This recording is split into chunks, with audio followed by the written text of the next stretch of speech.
এখানে ছেলেটি ম্যাচিস দিয়ে সাবানটাকে জ্বালাচ্ছে, কিন্তু সাবানটা তো জ্বলছে না।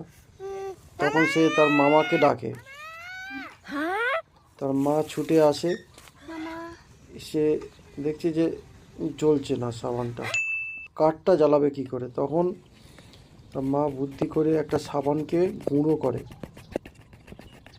আর সাবানটা গুঁড়োর সঙ্গে একটা টিনের কৌটোর মধ্যে ভেসলিনও কিছু নেয়, নিয়ে ভেসলিনেরটা সাবানটাকে গরম করে তার কিছু তুলো দিয়ে দেয়, তুলো দিয়ে সেটাকে শুকনো করে নেয়। তারপরে সেটাকে